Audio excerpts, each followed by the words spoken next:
titignan mo sa harap mga kamanibela, mukha siyang tangke, di ba? Tapos nilagyan mo pa ng ganito para siya may missile. Hindi ako magbe-brake. Ay, oo, pumipigil siya. Hindi ako naka-brake. Pinipigilan niya. Lalo na kung talagang slope, doon yan talaga mararamdaman. Ang galing! Sama-sama nating tuklasin ang performance ng Hilux GRS dito sa off-road ng KDR Adventure Camp dito sa Manibela Test Lab.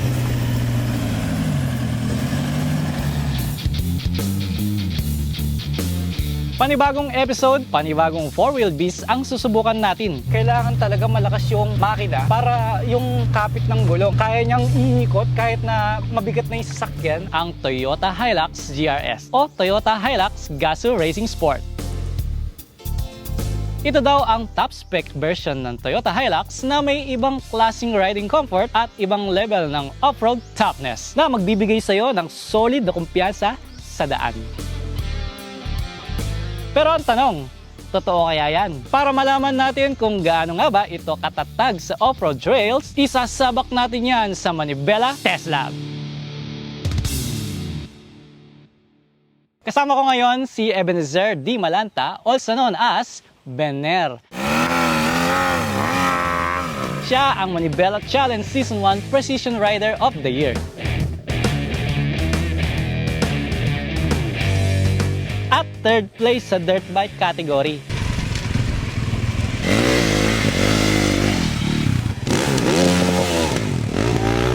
Si Bener din ang may-ari nitong Toyota Hilux GR Sport na isasabak natin ngayon sa Manibela Test Lab. Sir Bener! Kumusta? Tagal natin din nakita. Uy, congrats nga pala dun sa last kasi ako yung host nun. Ako yung nag-MC sa inyo nun. Oo nga napanood ko. Ayos na ayos eh. Ito nga pala ang iyong napakagandang Toyota Hilux GRS. Pwede ba nating malaman kung bakit ito ang napili mong klase ng pickup na ipang off-road mo? Actually, bago ito nakuha, marami akong sinubukan. Oh. Tinesting ko lahat. Ginamit ko pang overland talaga. Pero ano ba yung naging reason sa'yo? Compare dun sa isa pang na-try mong pickup. Ang unang-una kasi ito, matibay siya. Oh. Yung mga piyesa niya, madali lang makita.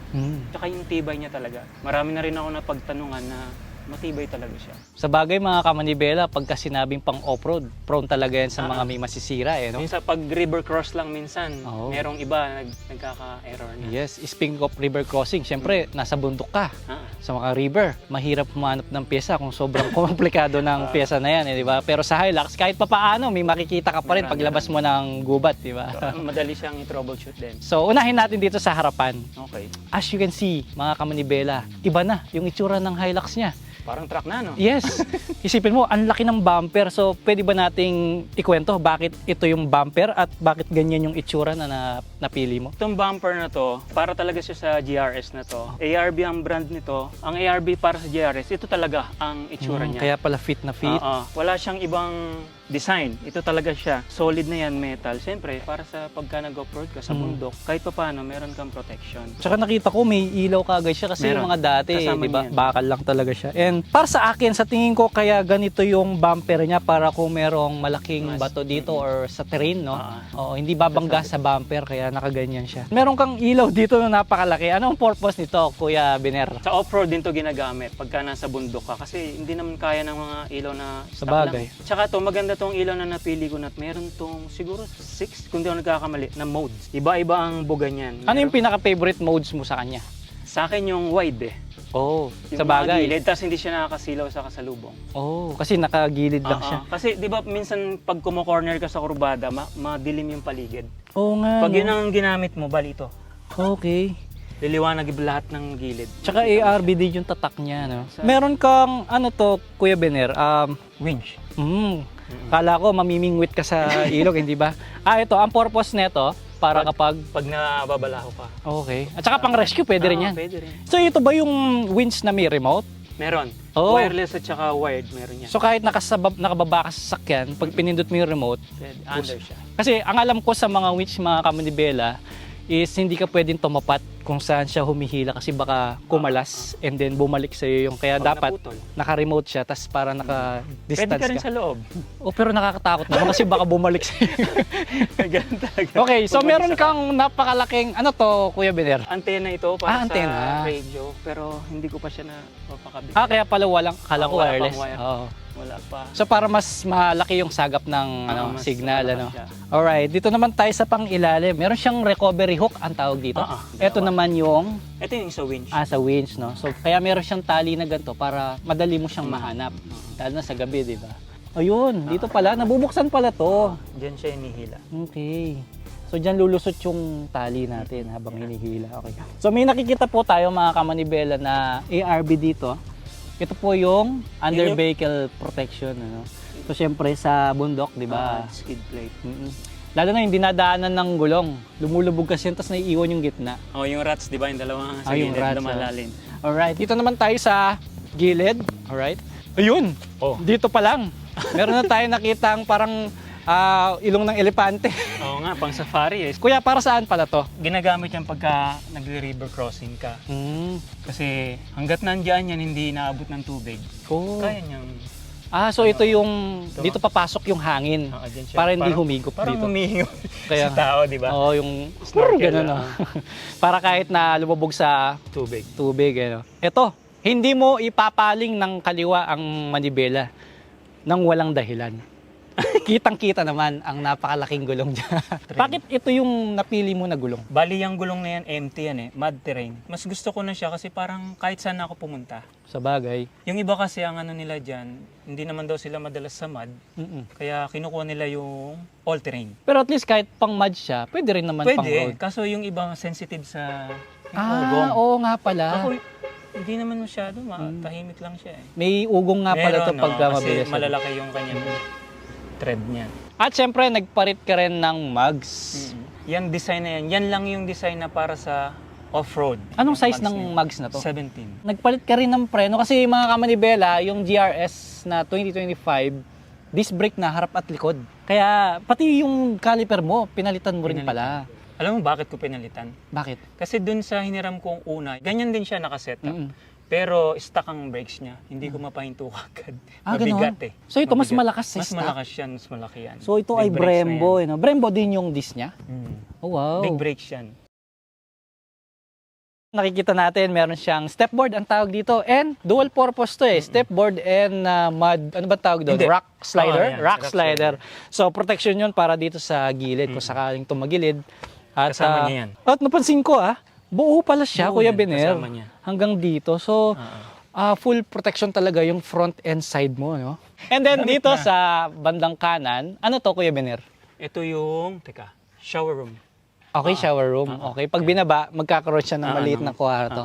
Sa bagay, kapag kasama mo yung family, at least meron silang private na lugar. And then, meron kang rope rack, front runner. Ito ay para maipatong mo yung ibang mga box, ganyan. And then, meron kang tangke dito. Ito ay, alam ko, pressurized tank yata. Pressure siya. Bakit pressurized? Pwede bang tank lang? Hindi pwede yun? Para nasubukan ko kasi hindi lumalabas yung tubig. Okay. Kaya yung pressure ang tutulak sa tubig magtutulak. para maganda yung buga niya. Halimbawa, Parang mag-shower. shower siya. Malakas. So kaya pala meron siyang tank dito bukod dun sa kabila para sa shower naman yon. Okay. Naikukonek yun silang dalawa. So pwede ba natin tignan yung kabilang side? Tara. Kung titignan mo sa harap mga kamanibela, mukha siyang tangke, di ba? Tapos nilagyan mo pa ng ganito para siya may missile. Alright, so ito Kuya Bener, ang alam ko awning to, di ba? Pero ang maganda sa awning na to is yung cover niya, plastic. In case na dumaan sa mga sanga-sanga, hindi mapupunit yung... Hindi kagaya nung iba na... Oo, tela. Leather di ba yun? O parang leather na parang plastic. lona, no? Oo, lona. Anong reason kung bakit naglagay ka pa ng isang tangke dito sa kaliwa, Kuya? Kasi apat kami sa family. Okay. So tatlong babae, alam mo naman. Pagka, Siyempre. Mas ano sila. maubos siya sa tubig. Yes. Ako hindi ko makalahati, tapos na ako. Okay, di nga tayo maligo eh. Kaya ako yan linagay. Okay. Dinalawa ko na para sigurado na. Sa bagay, kapag nakalatag na dito yung awning, nandito kayo, at least may panghugas. Pwede. Di ba? Dito sa bubong, meron ka ring RTT yan. RTT, rooftop tent na ARB, Esperance. Pansin ko puro mga ARB yung mga brands. Inano ko na parang Isang kahit set pa na, paano, no? straight lang siya. Although meron pa rin nakahalo, pero konti lang. Anong reason kung bakit dito mo nilagay, hindi doon sa... Kasi common, nasa bubong talaga eh. Bakit nandito sa likod? Kasi meron sa akin nakapagsabi, yung weight doon, Mhm. hindi dapat humihigit yata ng 180 kilos ang dapat na Sa bubong? nadala niya. Okay. Malambot daw yan eh, pwedeng tumagilid na yung ito mismo. Yan. Di ba pillar yung tawag dyan sa mga sasakyan? Oo. Oo. Kaya dyan ko na siya naisip. Sa bagay kuya, kasi sasakay pa kayo eh. Matutulog kayo sa taas, so baka lumundo siya. Mayupi ano.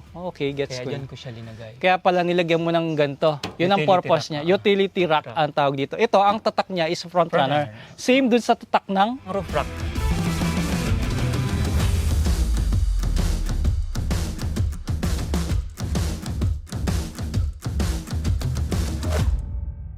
And then, dito sa likod naman, siyempre, yung mga personal gamit natin, alam naman natin yung pickup, open talaga yung likod eh. So, nilagyan mo rin ng ganito, kuya. Bed cover. Bed cover. Ito ba yung electric? Oo. Pindot lang din? Pinipindot lang Automatic na siya.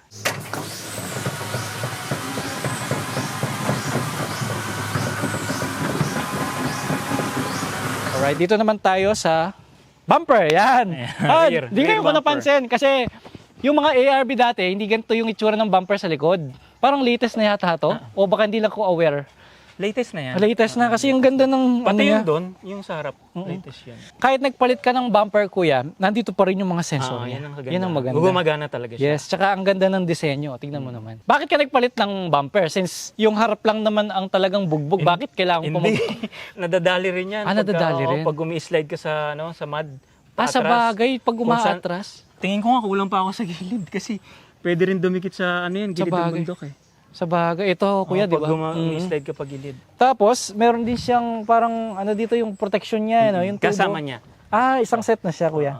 Then, meron pa siyang ganito. Ito yung sa blind spot monitoring mo, di ba? Yes. Sensor niya. So, design Gumagana talaga lahat. siya para sa GRS. Galing. And then, meron kang recovery board. Sandali, nagamit mo na ba to, kuya? So far, hindi pa. Abuti naman. Kasi pag nagamit mo to, ibig sabihin, nabalahaw ka na. Hindi pa naman. Yes, at saka malinis siya eh. Alright, dito naman tayo sa suspension. Siyempre, hindi tataas ito kung hindi ka magpapalit ng suspension kasi hindi ito yung stock height niya. Hindi. Pwede mo bang ikwento sa amin kung ano at bakit ito yung suspension na napili mo? Bali, ito yung kasi ang pinagpipilian ko, ARB lang talaga. ARB din to? Pero tatlo yung ARB eh. Yung top model nila, wala pa siya para dito sa model na to. Okay. Yung may canister, kung aware ka Yes, yung sub-tank, ganun. Oo, yun. So, ang kinuha ko yung pangalawa, yung MT-64. Okay. Na para sa DRS talaga. So ARB din pala. ARB. So halos lahat pala lahat. Oo. Grabe, ang ganda. Tsaka, gumanda yung ride niya. Lumambot yan. Okay. Malambot ang ride niyan. Anyway, may laman na rin kasi kaya Oo. parang may timbang na rin yung likod. Hindi siya Malambot tumatalsik eh, no? Ang galing. At napansin ko, kuya, hindi ito part ng suspension. Ano itong nakalagay sa frame? Ayan. ARB. Oo, ano yan? Oo. Ano to? Ito yung sa ARB na airbag. Kung makikita mo, may dalawang parang balon dyan. Oh. Okay. Yung bag. Di ba airbag sa ano yun? Pag nababangga, hindi ba yun? Meron din sa suspension. Para saan yun? Kasi ito, pag nag-big bike ako, sinasampa ko rito. Lumulundoy talaga kasi mabigat, lalo na adventure. Tsaka lumambot na rin kasi suspension mo. Lumulundoy. So, yung airbag, ang ginagawa niyan, pagka nakalundoy, ile-level niya, bababaan lang hangin. So hahanginan mo para PSI. hindi siya Tingala, tingala. para ipapantay niya ulit. Okay. Pero nagsususpension pa rin siya. Oo. Sa bagay, hangin kasi siya. Hangin. No? Para Kaya- sa mga bus din pala, no? Oo, kaya yan ang napili ko kasi dalawa rin ang sinabi sa akin. Pwedeng magdagdag ako ng, ano bang tawag sa Tagalog niyan? Alin? Amuelye. Sabi nila, kung gusto mo, palitan natin. Kaso, pag wala yung big bike, matigas. Oo, sa bagay. At least ito, adjustable. Oo, pag May wala, twist. walang hangin. Okay. Malambot siya. So, pagka na-flat naman yung gulong mo, pwedeng dun kumuha ng hangin? Hindi. Hindi pwede. Iba yun. Oras na nga para isabak sa Ultimate Off-Road Test itong Hilux GRS na sasakyan ni Kuya Benel. Natatawa ko kasi sobrang linis eh. Medyo ilang ako sa tanong eh. Kaya tara mga ka-Manibela sa ating Manibela Test Lab.